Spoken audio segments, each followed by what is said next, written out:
Okay. Good evening, everyone.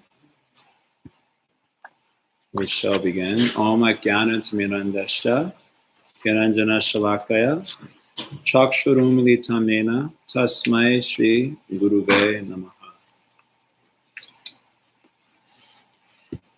So we're on Bhagavad-Gita chapter 10, and we're going to see the passage verses 12 to 15. So Krishna has just spoken what is considered by many pre-modern commentators as the essence of Bhagavad-Gita in 4 verses.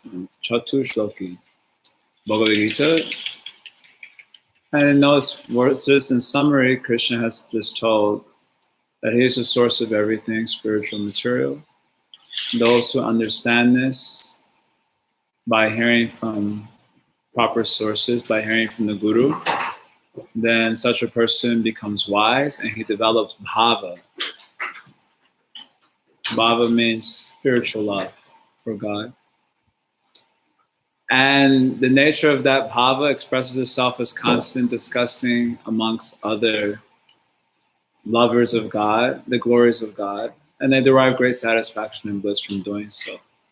So Krishna says of such persons, he gives them further enlightenment, the Dadni Buddhi Yogam Tam, Yenamam Upayantite, by which they can come to him in the spiritual reality. And that of these persons, he desires to do something special for them. Tesham eva anukampartam. He desires to show such persons special mercy. And he does so by removing the darkness of ignorance that may be there with the lamp of knowledge, that is realization of himself. So this is considered the essence of Bhagavad Gita in 4 verses. Very nice verse. So after this, Arjuna begins to glorify Krishna in these passages that we'll take today. So that Krishna will feel inspired to elaborate on the subject matter that he only mentioned in verse 7. He said, I will speak of his vibhuti and my yoga. So he's only briefly spoken of this. Arjuna wants him to speak of his vibhutis in a more elaborate manner. So before asking Krishna to do so, in 16 through 18, and the few verses we'll look at today, he glorifies Krishna. So that is the verses that we're looking at today. So this is chapter 10, verses 12 to 13.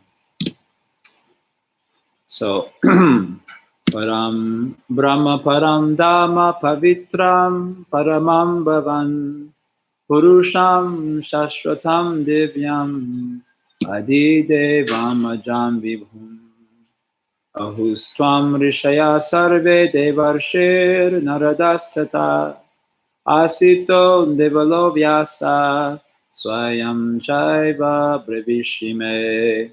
So this is a translation.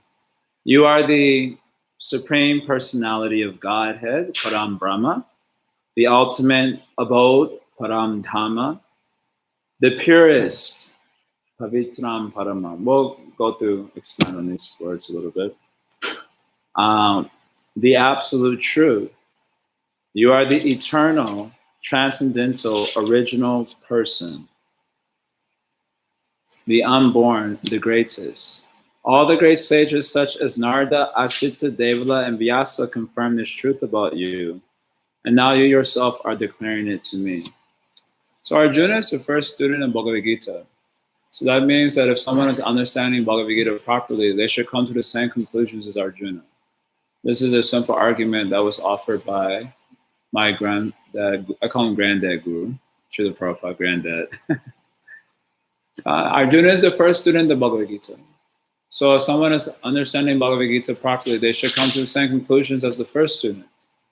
It is not that the popular idea now is that you can take anything in your own way. But if that were the case, then it would be very hard to have even an intelligible discussion with one another. Suppose you can take anything that I'm saying right now in your own way, like the actual English words. Suppose funny didn't mean funny. It meant something that you decided that you wanted it to mean. It means its own thing according to you. And when I say the word funny, You understand it something different. So we have no way of actually having an intelligible discussion. You understand? There's this thing called puri. Puri is like flatbread that is fried. It is very nice, very popular in India. So in Hare Krishna temples, many times when they cook, they make puris. And then we are serving it out to the guests that come to our programs. So if someone comes in front of me and I say, would you like 2 puris? And they say, I would love to go to Jagannath Puri. Like just take it because Jagannath Puri is a holy place in India. It's called Jagannath Puri. So I was saying, would you like 2 puris? They say, I would love to go to Jagannath Puri. I would become bewildered. No, I mean, okay, puri is the same word is coming, but there's a context here. Like this big tray in front of me of puris. And you're talking about Jagannath Puri. So if you take it in your own way, how we can have an intelligible discussion? In fact, the way that we're able to have an intelligible discussion is because you accept that I'm using certain words that have meanings that are common to all of us. And that way you're able to understand the subject matter. You understand? So similarly, when Krishna spoke Bhagavad-Gita, his words also have meanings. And the meanings are meant to, the message is conveying a very specific sort of meaning. You have to understand the meaning of the words. So Arjuna, being the first student, having understood a particular meaning, then if we are also students of Bhagavad-Gita, we should come to the same conclusions as Arjuna. Otherwise, we have not caught the meaning of the words properly. You understand? It's a simple point. So what is Arjuna's realization, having heard Bhagavad-Gita so far? So he is saying here, Param Brahma, that you are the supreme spirit. You are not just an ordinary human being. So Krishna is Param Brahman. Brahman means the great expansive effulgence of God. Generally in Vedanta culture, when people want to attain liberation, they speak of Brahman. Brahman is something like you can call it inscrutable being. Like you can't actually define what it is exactly. It is God without his qualities. We say like that. So when people speak of liberation in Vedanta culture, they speak of merging into this Brahman, kind of like the Great Spirit. And they take personalism to be a product of Maya, or the material energy. So anything that is personal must be Maya, because that which is spiritual is opposite material, right? And so since in material we see form, so spiritual must be devoid of form. And since in the material world we see name, qualities, and activities, then spirit must be devoid of name, qualities, and activities. Otherwise it must be material. You understand? So Brahman is that, it's like inscrutable being. It is consciousness devoid of form, devoid of name, devoid of qualities, devoid of activities. And general understanding of Vedanta culture is that if you get liberated, you can merge into that Brahman. And you kind of just exist as a particle of consciousness in this sheet of Brahman. This is a very popular notion. So when they see anything that has form, they take it for granted that it is material. Because your experience of form is only material form. Have you ever seen a spiritual form? That'd be far out. A form that is made of bliss. Like your body, my body is made of earth, water, fire primarily. These are the elements. But they're a form made of bliss. I mean, that doesn't even mean anything to us. It's completely inconceivable. So you have not experienced such a form, so it is taken for granted that such a form does not exist.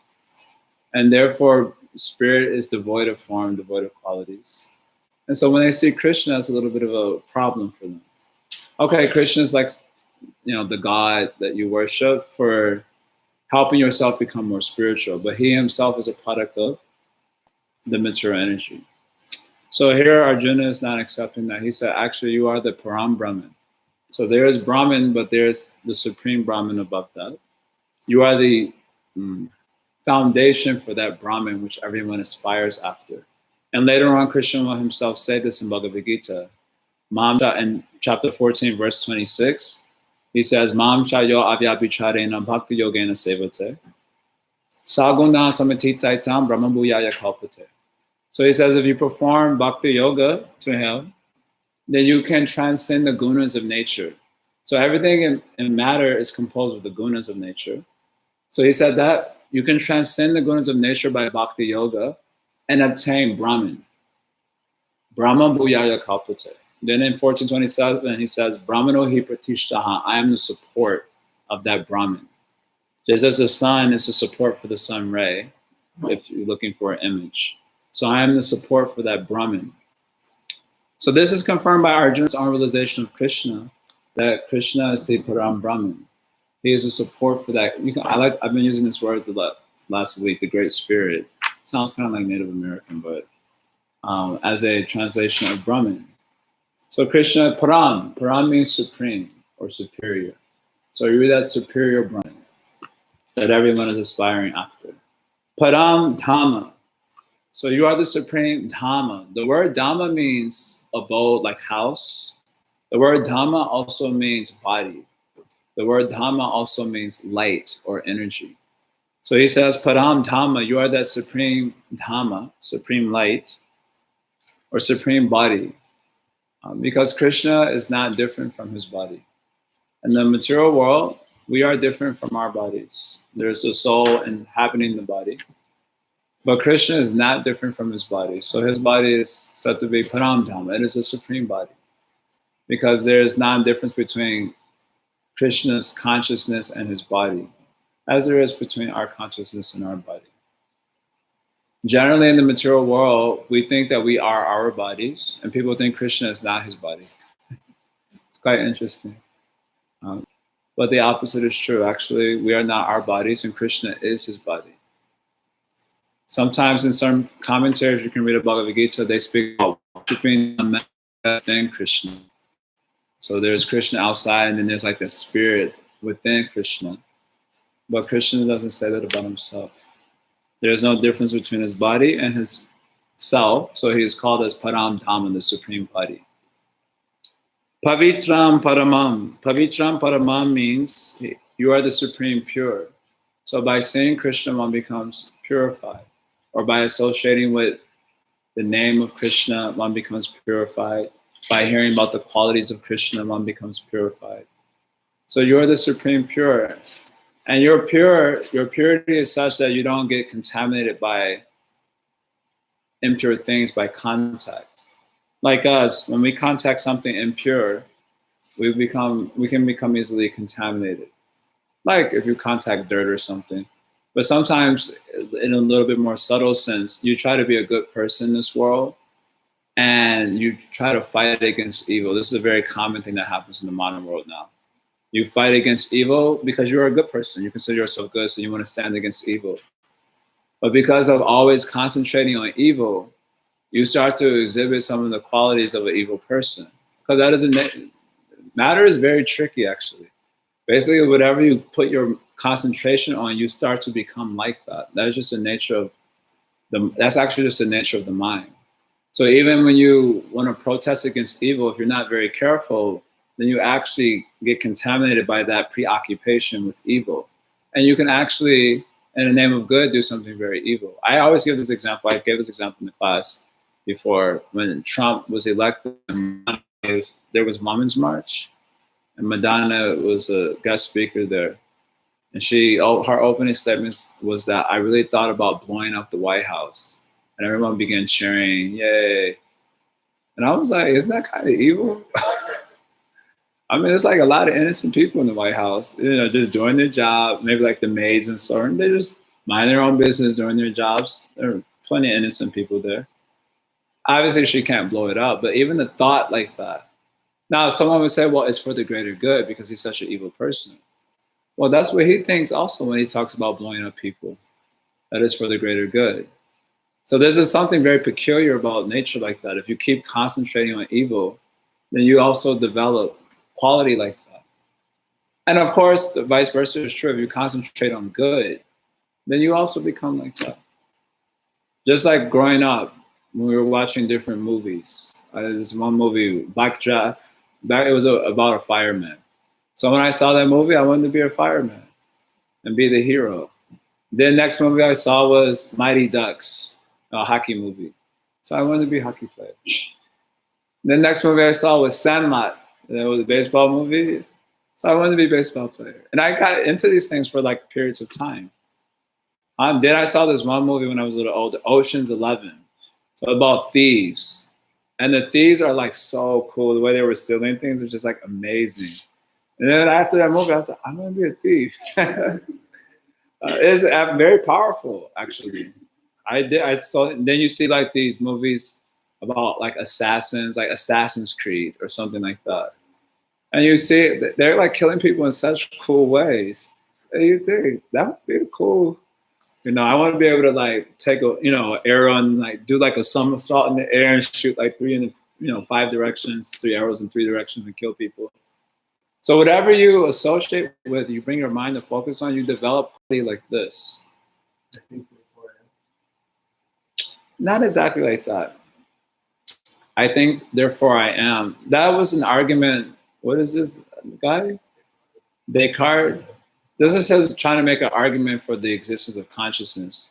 The basic idea of that statement is that you can doubt everything in existence, but you can't doubt the fact that you're doubting, because the doubt is an act of consciousness. So therefore, because I'm thinking, therefore I must exist.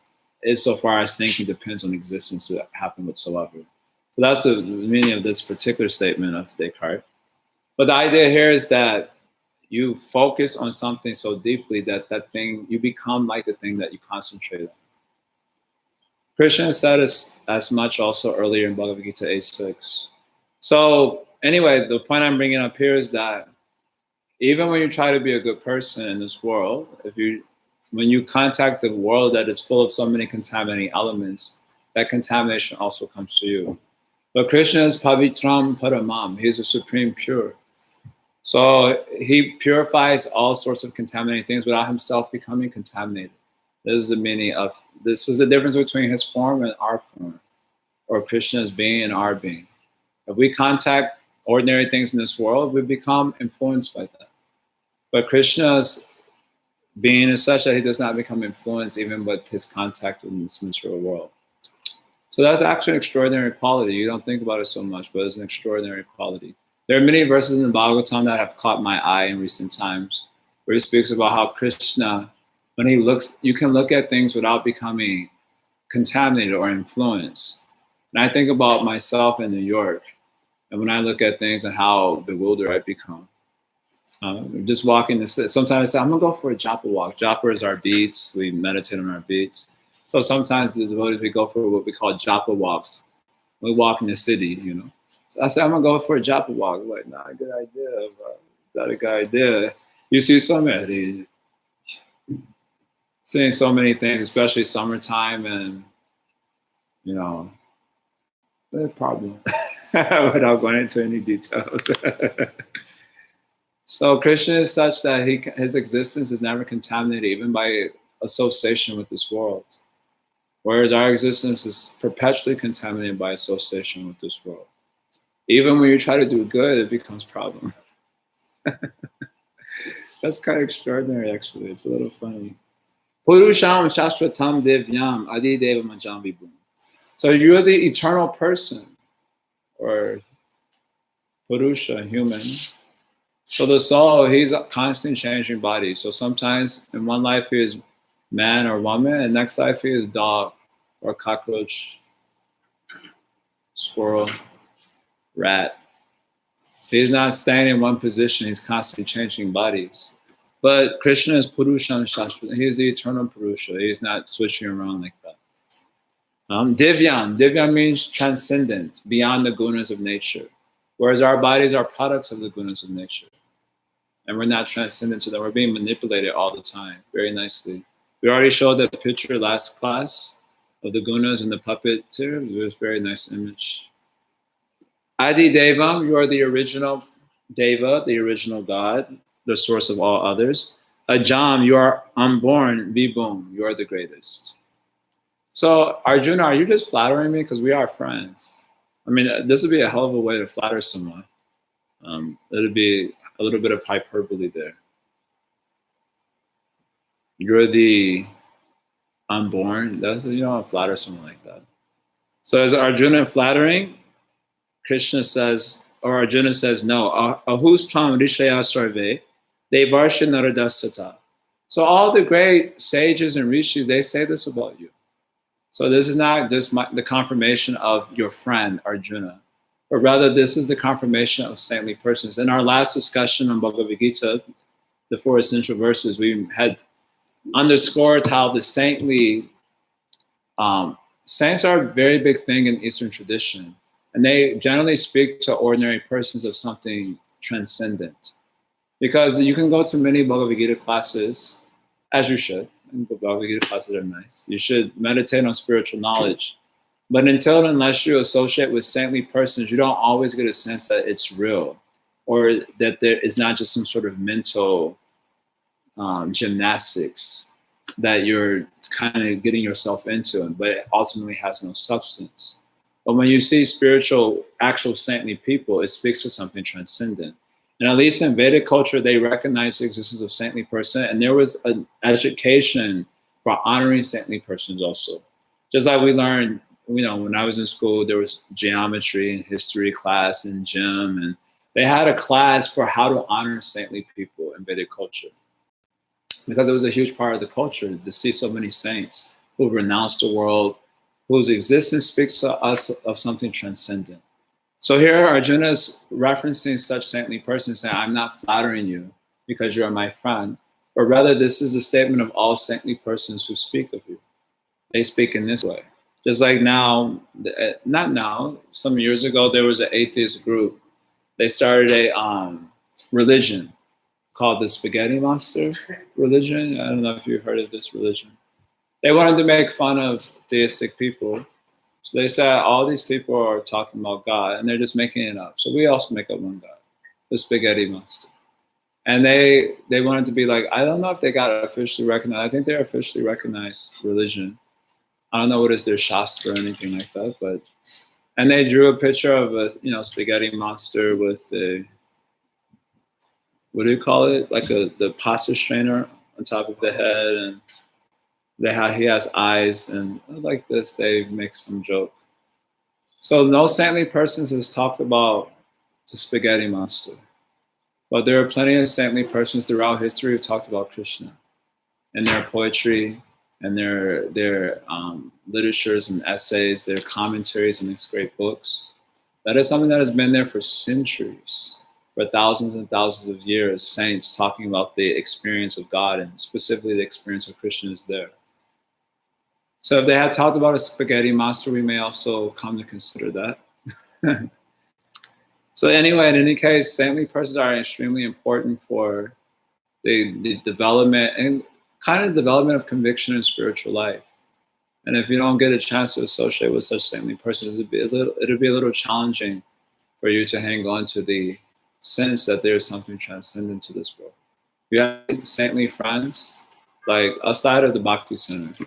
You may not have it in the Bhakti Center also, but just to put the pressure off me and off of guys in the Bhakti Center. Do you, outside of this kind, do you have any saintly friends? People whose existence speaks to you of something higher. So you're from, huh? Your parents from India, so that. Okay, parents. How about you? There's not so many like this in the world anymore, unfortunately. People whose existence speaks to us of something higher. So this is one of the reasons why people disbelieve in spiritual life also. Because theory is not sufficient. You need actually, saints are the life of a religion. So anyway, Arjuna is referencing the realization of saintly person. This is not my own concoction or out of flattery for my friend, but rather this is the vision of saintly persons. They say this about you. And therefore, and of course, he quotes some of the names of the saintly persons: Naradas, Asita, Devla, Vyasa. These are like the heavyweights back in the day. Nowadays, people quote, who they quote? Garvey, maybe Jay Shetty is getting up there. Who else are they quoting these days? Tony Robbins, sure. Kanye. But these personalities were recognized saints in the Vedic times. So he's referencing these personalities. So Ayam Chaiva Bravishi, man, you were also saying this about yourself. You yourself are telling us that. So I'm just confirming that this is my own realization as well. So the next verse, very important. Sarvametani tamanye. Yanman vadisi Keshava. O Keshava, I accept everything you're telling me is truth. So the Bhagavad-Gita, of course, in matters of spirituality in general, you basically, our position is such that you either accept it or you don't. You accept all of it or you don't accept any of it, really. That is the position of being ignorant. This is not, of course, this is not meant to, this is not intended to be like some sort of sectarian, if you don't accept this message, you go to hell. But rather more of a philosophical point, that because we have no experience of spirit, if some spiritual subject matter is being conveyed to us, then you're basically in the position of either accepting all of it or none of it until you get your own realization of it. How can I give a simple example? It's just like learning chemistry for the first time. Now, when you first learn chemistry, the chemistry teacher is speaking of occult things that you've never heard of before. And you see all the students that are sitting there, but they've never heard of any of these things before. But they have to accept it in order for them to make progress in learning the subject matter. And if some students, raises his hand, this is like the first class, and the teacher's saying something, he said, I disagree with that. But you have no basis of, how do you disagree? You have no basis of disagreeing. I just have a feeling that it's not the truth. So the teacher would get out of my class, disturbance. Similar way, because we have a prior experience of no experience of spiritual subject matter. If spiritual subject matter is being conveyed to us, then our position, being in a position of ignorance, we either have to accept it or basically just reject it. Those are basically the two options. Of course, you're allowed to put forward your doubts, but as the subject matters become more and more abstract, then you're forced to either accept and follow a process by which you can get your own experience of that reality, or you have to just reject it, either implicitly or explicitly. Explicitly, you just say that's wrong, and or implicitly, you kind of believe it, but you live your life in such a way that is as if that reality isn't there. Those are basically the two options that one is left with when dealing with spiritual subject matter, especially as they become more and more abstract, like the existence of a spiritual world and spiritual qualities and how they interact. So Arjuna says a statement here, Sarvametani tamanye, I accept everything you say is true. There's a very, of course, in a context, he's having his own personal realization of that, so it becomes easy to say like this. In our position, it becomes a little bit challenging. So Prabhupada will give a qualifier for this by saying that one should at least theoretically accept that everything Krishna is saying is true. And that way, provided that there's internal consistency with what's being said, it's like there's not something that's blatantly contradicting. Then you have to follow the process that is being discussed by which that revelation can come to you. Otherwise, it'd be impossible to make any growth in that particular spirit. We'll call it as a spiritual science. You understand? Just like in chemistry, you have to accept. And then as you learn it, you can move a little bit forward. Otherwise, you cannot make any progress whatsoever. So this is the challenge of spirituality for sure. I've been saying this a lot in this Bhagavad-Gita class, that spirituality requires an existential qualification. And that's what makes it so challenging, because spiritual life demands of us a change of our existence, a change of how we exist in order to realize it. So that makes it a little bit complicated, because most of us think we're all right. Like when I first joined, I thought I was great, pure. Like for the most part. I mean, I had a few kinks, but I was for the most part pure. And then as I've been around longer and longer, I realized every year how jacked up I am. You get more and more revelation of how disturbed and messed up you are. So this is Sarvami Tani Tam. I accept everything you say is true. Whatever you're telling me, I accept it as true. Nahi te Bhagavan Vyaktam Vidur Deva Nandanava. Neither the devas or the demons can understand the nature of your manifestation. The idea here is that those in goodness and those in passionate ignorance, and what people who are influenced by this material world, they cannot understand. Actually, they cannot really understand God. You have to start following a process by which you can break free of the forces of nature. The gunas, you're all familiar with this guna topic now. I've sent books to all of you. So until there's decrease of the influence with the gunas, then you'll not be able to actually understand God so much. So he's saying neither the devas or the danavas, so those situated in sattva, they cannot understand. And those situated in passion and ignorance, they also cannot understand. There is requirement of transcendence in order to understand God. So sometimes people say like this, prove to me God exists. So we can say that is easy. You just have to transcend goodness, passion, and ignorance. And then you'll see, what is the difficulty? And I said, well, what do you mean? Well, how do I do that? You have to worship God. Because Krishna says in Bhagavad-Gita,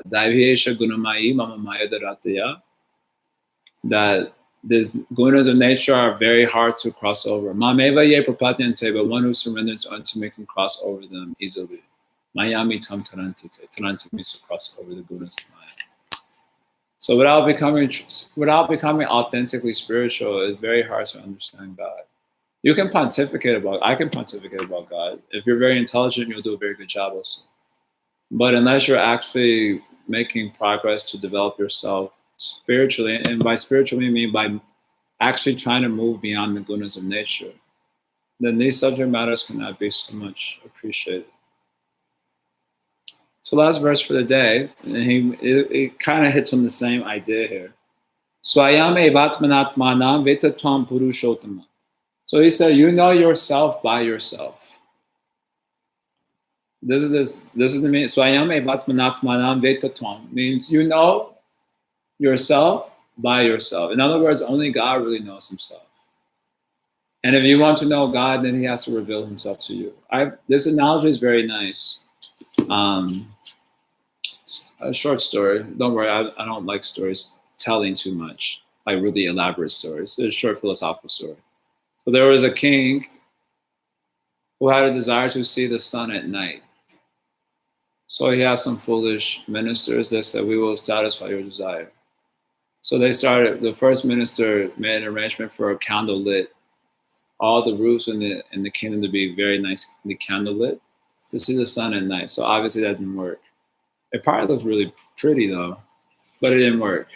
So then another foolish minister made an arrangement to see, it's told like this, some big scientific arrangement to shoot beams of light into the sky. So that also didn't work. That probably looked pretty cool too, but didn't work. So finally the third minister said, you have some foolish ministers. You would not see the sun at night. You can only see the sun in the daytime with the help of the sun, right? Only with the help of the sun can you actually see the sun, right? Because when the sun rises in the sky, then the sunshine illumines the eye and allows for seeing the sun. So without the help of the sun, you cannot actually see the sun. And so he said, you're a foolish person. You can only see the sun with the help of the sun. So you have to wait for that self-manifestation of the sun. And then when that light illumines your eye, then you can see there is no difficulty for you. So in the same way, God is like the spiritual sun, and one can see God with the help of God. And this is a very hard thing for people in the empirical world to accept, because we very much are proud of our ability to know, our ability to do things. We often tend to depend on our own strength and so on. But when it comes to the matters of God, then you cannot see on your own power. There's another power that you require to see that, a power that is not your own. Even the eye, the same example, even the eye cannot see by itself. The eye only has the potential to see, but it cannot see by itself. It requires an outside power to see, whether it's this light or it's the sunlight or some fire, which is a power outside of the eye's own power, isn't it? So the eye has a potential to see, but it cannot actually see without a power outside of itself.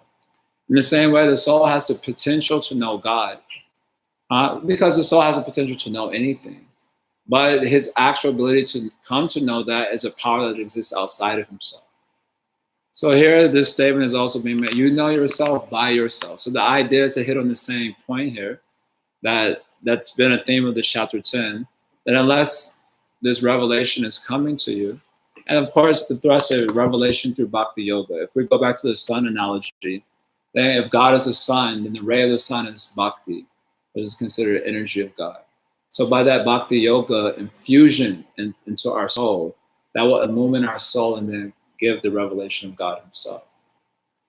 So by bhakti yoga infusion, it becomes possible. Otherwise, not possible. This is a strong message of Gita. Later on, Krishna will say, 1855, Bhaktyaham abhijananti yavan yashtasmi tatutaha. Only by bhakti yoga, Bhaktyaham, bhakti means to the instrument of bhakti. Only by bhakti yoga can you understand me in truth. Bhaktyaham abhijananti yavan yashtasmi tatutaha. So he makes this point also. Who is this Krishna? Purushotta, he is the supreme person.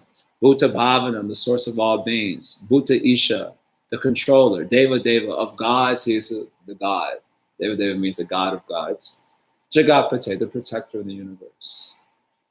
So you require a power outside of yourself to understand all of us, these spiritual subject matter. So this is usually the hardest thing to accept. Even when it comes to knowledge. Nowadays, because of betrayal and a lot of, especially religious spiritual communities, this is regularly going on. People have themselves rejected the idea of teachers and gurus, or they propagate the idea that you become your own guru. You teach yourself like this. You take a little bit from here and here and put it together. So you can try, that's okay. But you'll not be successful. Even if you try putting together, I'll take a little bit from here, a little bit from there, a little bit from there, a little bit from there, which is a tendency now. But your reference point is ignorance. If you're not an enlightened person, you're an ignorant person. Then how do you know what you're taking is useful or not useful for you? Isn't it? You still have to take, you have to select for your own good from the position of ignorance. So that is not a very safe position. And it's just like if you were trying to navigate the forest with a lighter. It'd be very difficult. Actually, I don't think you could do very effectively. Suppose you're trapped in some forest and one lighter, a little flame coming out. So that is like our attempt to know things by ourselves or select for our own good, which is a tendency. So this is the hard part about Vedic culture, I think, in the modern world. Previously, this was the easy part. People used to have so much faith in the gurus, just like Meenakshi. I say, you have any experience of saintly person? I mean, my parents. Now, many of us cannot say that about our parents. When I think of my parents, I'm like, Of course, I have a lot of deep respect for my mother, and I always thought she was like spiritual for sure. But saint, that's a little bit of a stretch. A little bit of a stretch. So I think most people don't have that. But in Vedic culture, this was a common feeling. A very common feeling, that sort of regard for the parents as gurus even. And for gurus, even now today, still the culture is there a little bit. So that's why so many Indians are getting cheated wholesale. Because they have such simple mentality. Someone shows a little bit of knowledge or extraordinary ability, charisma, they will accept, they will worship also. Very easily, because that was part of the culture. Just like, this is your guru, you just accept what they say and you do what they say like this. Of course, in America, we were born suspicious. Our mom was telling them, "You ain't gonna drop me, are you?" We were born suspicious. So that, of course, works against us in spirituality. This mentality is not so favorable for spirituality. So this message is a little bit, at least when I first read Bhagavad-Gita, I found it somewhat challenging to accept. Not personally. Subjectively, I've been able to be pretty trusting. But I found that when I'm trying to communicate this message, it's a little bit difficult one to communicate. I accept everything you say is true. You know yourself by yourself. Only if you reveal yourself, it can be understood. These are not messages that are easily digestible for the modern secular mind. And yet, it remains the truth, actually. The eye cannot see by its own power. It requires a power outside of itself to see. So the soul is great and glorious, but it does not, its own power cannot reveal God. So only a power higher can reveal God. And that power, of course, is Bhakti. Krishna himself says, Bhaktyaham Vijananti. So we're encouraged to, like Arjuna, accept Bhakti Yoga. A Bhakti Yoga, and I like this word infusion. The more you associate with Bhakti Yoga, the more it gets infused with your soul. And then it's the light of Bhakti that illumines the Supreme. Otherwise, he remains a great mystery. And so, being a mystery, one will speculate. He is not real, he is mythology, this, that. We're going like this. Okay, so we'll stop there. Are there any comments or questions? Anything, some challenge for these very palatable messages? Yes. I guess my question is because there are sort of charlatans. Yes. In terms of discernment, even if you're coming from a place of ignorance, but it's with some intuition that someone's intentions are pure or whatever you want to say. Yes. There has to be some, wise choice in your teacher. Yes. Yes, this is a very good point. Because there are charlatans, there has to be discernment. The only trouble is that our discernment is informed by our life experience in this life and previous life. And I've been mentioning this point a lot recent times, that our life experience has a different context in our present context. And that's why life experience often complicates our present. Right? Suppose, for example, you had a bad experience of a Hare Krishna, like 2 years ago. So then you see me, also a Hare Krishna, but I'm a cool Hare Krishna. But you're having that imprint of your past experience. So when you see me now, that imprint may get triggered. And if you're not able to discern through that imprint, because imprints they're emotional in nature, so they're very close to us. So you're not able to see past that imprint. That impression, had a different context than the present context, which is, seeing a cool Hare Krishna like this. So then if one is not able to see through that, then that imprint gets superimposed on the present situation, and you may reject someone who's genuine. Or the opposite, you may accept someone who's not genuine for the same reason. Just like I've seen people accept teachers because they were really into rock and roll, and they like saw kirtan, and the kirtan is like Hare Krishna, Hare Krishna, and it's like, wow, that reminds me of my rock and roll days, and I think this is my teacher. So they also accept based on that. So this is a great difficulty, I always say, that we have. Of course, how to not be cheated by a charlatan, and they're abundant in this age, abundant. And they're on social media also. And writing books, bestseller books also, some of them. They may be actually cheaters. So aside from your intuition point, which I can also accept, I think I would add an extra point. There has to be prayer, or like a desire for the real thing. And the final point, which is a little bit more practical, I said it has to be inquiry. I often say that your questions in a lot of ways also works as a shield. When you have genuine questions to a person who may be a potential spiritual guide or teacher, then their ability to remove doubts and instill a confidence in the spiritual existence itself will give a sort of protection from a charlatan, someone who's just trying to cheat you or so on. Or even if they're not a charlatan, they may be genuine, but they may not have the spirituality required to convince you or to help you go deeper. So in that way, your question also protects you, not from them in the sense of them being cheaters, but it protects you from not having the right sort of association that is needed for your upliftment. So aside from a little bit of intuition, which I accept also, and prayer for something genuine, there has to be inquiry. So I always found that to be one of the most unique things about Vedic literature, is that all Vedic literature starts with questions. Even as Bhagavad-Gita starts with questions. So that is the nature of the Vedic format, that spirituality is a response, or spiritual messages are a response to your questions. So what is your question? So that also gives some protection, along with the sincerity to have something genuine. But yeah, our intelligence is not always very useful in the very beginning, because of too many impressions we get bewildered. Someone is very genuine, but they speak very strongly. This is one thing I've also noticed. Someone is very genuine and very sincere. They actually really want to help you, the soul. But they're a sadhu. Santa evasa chindanti manovya sangoktibi. So Shastra says that the nature of a sadhu is to cut at the mind's dangerous attachments, which is like basically anything that we're attached to.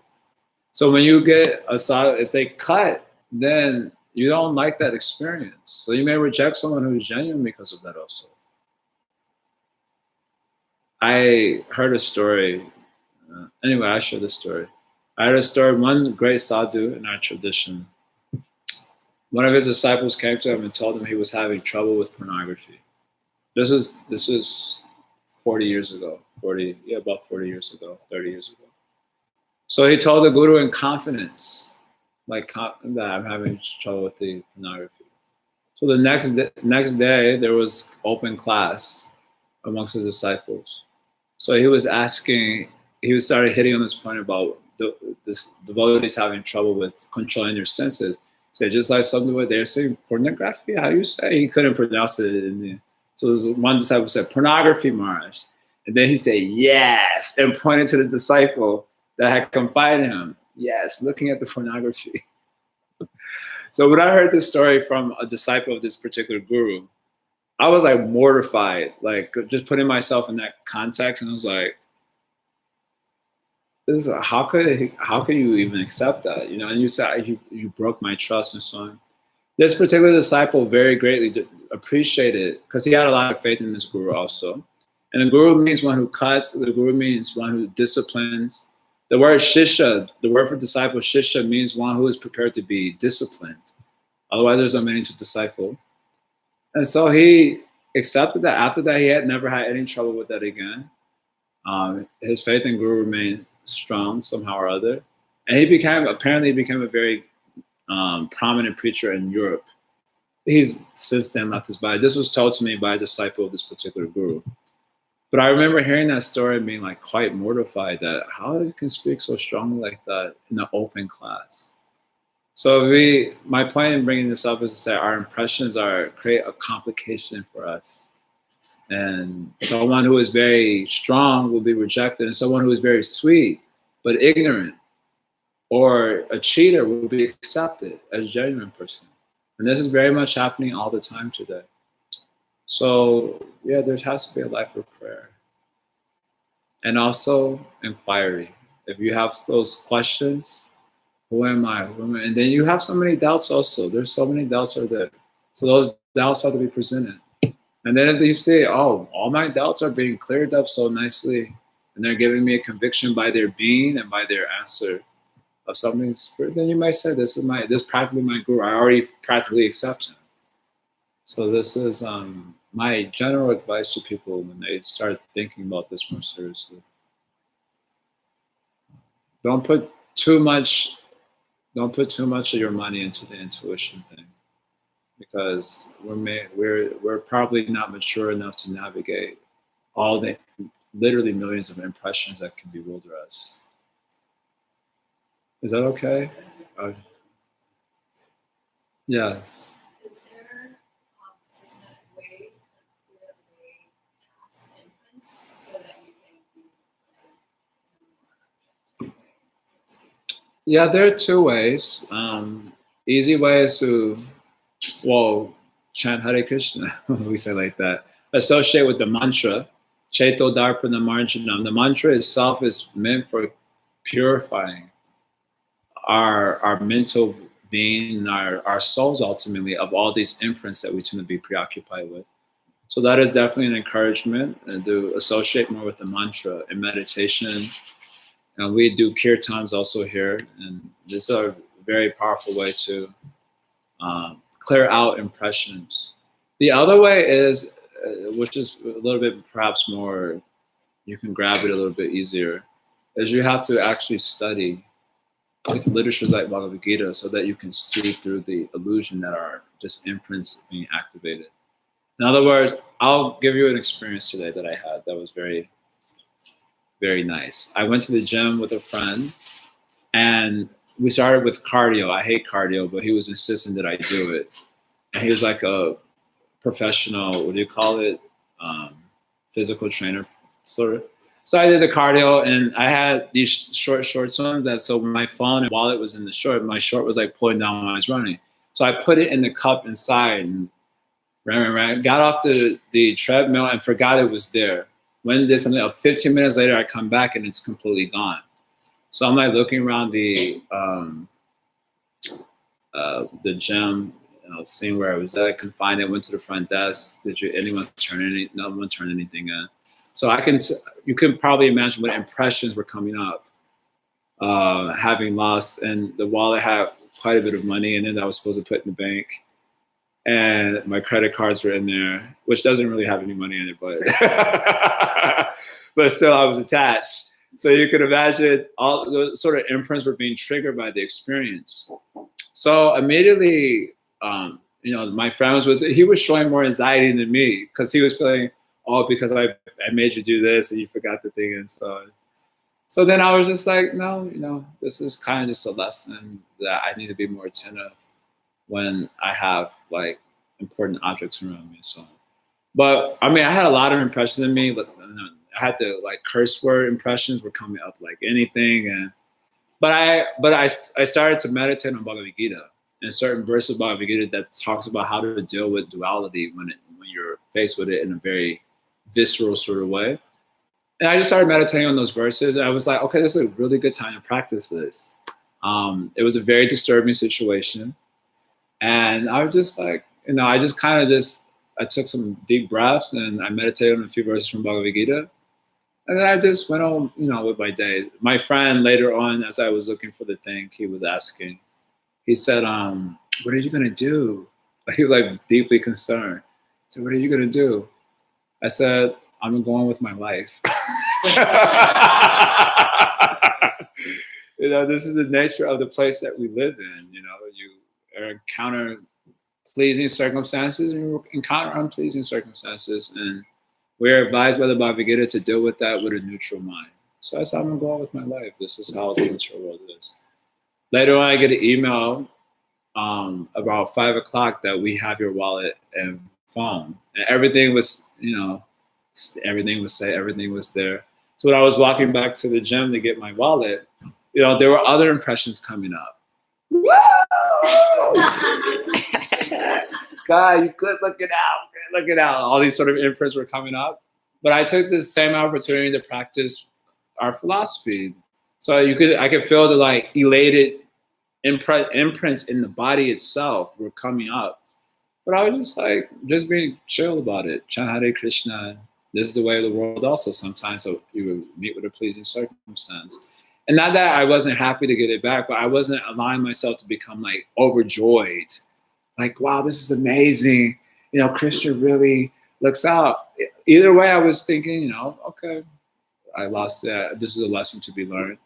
And then something came back also. That was something to learn from them also.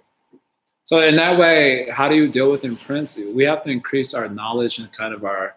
Krishna himself says that what I'm speaking is actually a verse from Bhagavad-Gita, 249. You can look at this verse if you like. It's a beautiful verse where Krishna says, Buddho sharanam advincha, take refuge in your knowledge. When you're dealing with heavy duality, then he says, take refuge in your knowledge. What you're actually learning, whether it's bhakti knowledge or yoga knowledge or whatever it is, take refuge there. So then you get plenty of time to practice that. The world of duality is full of opportunities to practice that. It's super hot the last 2 days. How many conversations have been about how hot it is? You don't have to talk about it. I can feel it. It doesn't need to be a conversation about it. So, but the imprints in us immediately get triggered. It's so hot. So the imprints start, oh, it's so hot. I can't believe it. I saw someone put a meme saying that there are actually 12 seasons in New York. Anyway, it was extremely fun. I have to read it to you. But one of the seasons was Hell's Front Porch. And then it had an arrow saying, we are here. So all of these things are being triggered by imprints. That sort of talking like that, making a meme like that. You don't have to talk about those things. That's a wonderful opportunity to practice this sort of equanimity of mind. Yeah, sometimes the material world is very hot. Sometimes it's very cold. But let me actually focus on my actual objective in life and not focus on duality in this way. So it is not easy. So this is where spiritual life gets fun, when you actually start trying to practice it. Then it gets kind of exciting and adventurous. And of course, there's many days I failed and we may fail. But there are days where you're successful also. It becomes quite exciting. Like today, I was really proud of myself. Like I even, did one of these. I was like, good. Today you were able to have a success, which is, I haven't had too many of those in recent times. So I had a success today that I was like, I just kept myself neutral and took shelter of Bhagavad-Gita. So those are the two ways: associate with the mantra more, and then you can study and just keep your mind immersed in spiritual knowledge, and then that will help you very much to deal with these imprints.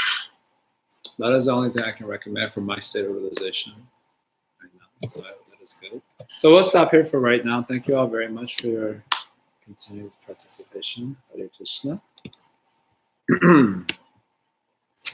Later on my Instagram.